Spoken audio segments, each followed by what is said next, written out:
All right, so today we're going to talk about tube setting, and in particular, we are going to create, for a little practice piece, we're going to create a tube set charm out of copper. So the charm itself will be copper sheet, and then the tube will be copper tubing. So first off, I went ahead and I made my charm. I decided to do the Deathly Hallows symbol, so there I've got it. I think I'm gonna place my tube maybe right there or maybe at the top. So I'll actually probably place it right here. So first off, we do want to do 3 millimeter for our practice. And here I've got all of my different cubic zirconia sizes, so CZs for short. So I think I'm gonna go with, 3 millimeter CZ for that practice. It's the smallest one. So I've got my copper tubing here. We also, if you ever want to check as well, we can always double check looking in here. Let's see if it'll focus how much that tubing how much tubing is left after we set that 3 millimeter stone in on the top. So I'm gonna go ahead here so I can show you a little bit easier. I've got my tube a little bit shorter, and I'm gonna take that 3 millimeter stone and set it right on the tube. If we ever have an unmarked tube, can always look. There should be just a little bit. We can see right in there. I'll get as close as I possibly can. We can see that copper.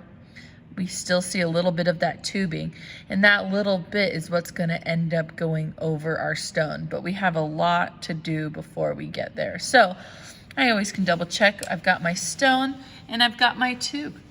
So I have these digital calipers right here.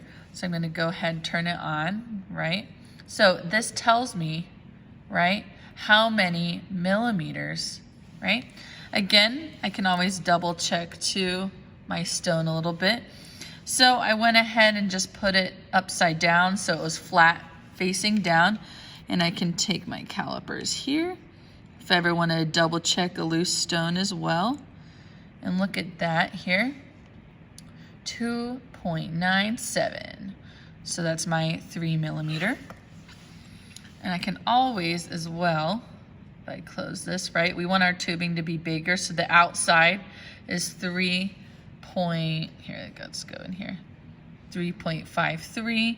I can always go in and double check the inside, 2.3, and I know that it'll be good. So what I want to do is when I go to cut my tubing, notice these are a little sharper at the end.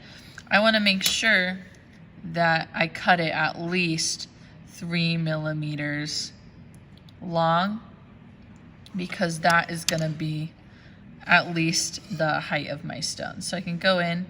I feel like that might be a little tall, but we're going to go ahead for it. Take it, and I can just make my little mark line right at 3. You can see it right there. At this point, what I'm going to do is I'm going to go ahead, and I'll kind of zoom out a little bit. I'm going to go ahead and take my tube cutter. So this is what it looks like if we're looking down at the top. So this little nut right here, we can loosen it and it moves, This little slot right here is what our saw goes into, and we can move and arrange it however we want. So I'm going to go ahead. You can do longer tubing, though I have one that's a little bit shorter. Find my mark here. I can see it right in there. And I'm going to move it until that mark. Now notice that it is a little bit more open in here, So I kind of choose a side. So I'm thinking that this left side is what I'll try to have my saw blade resting against the most, so it's nice and even. So that means I'm going to go ahead right there and line up that scratch mark line right up with this edge. So that point, I'll make sure to tighten right there so that this no longer moves. And there's this little guy that comes down that I can hold it right in place, just like this. So I'm holding it, if I was holding it, just like that, so that I then can saw it right in place. So as I saw this out, so I'm not really gonna show you watching me saw it, but I'm basically placing that saw blade right in there and moving it back and forth, making sure that it is on a bench pin or the side of my desk here. So I'm gonna go ahead, I make sure to get Bur Life onto that saw blade, and I'm gonna go ahead and just saw all the way through. There we go.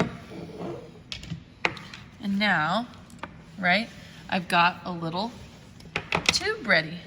So I've got my little tube here, and I've got my piece and my little stone. So next I'm gonna wanna make sure that I filed it flat. So what's usually easiest is just to take this little tube I've cut and place it in my ring clamp and make sure it's nice and even to hold on just like that.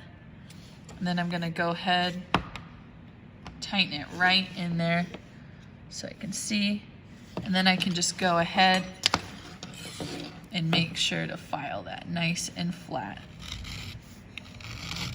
Holding your ring clamp against a bench pin usually allows for a nice even flat. Just gonna make sure it's nice and even. Perfect. And now I can look at it from the side. And there we go. It is all ready to solder.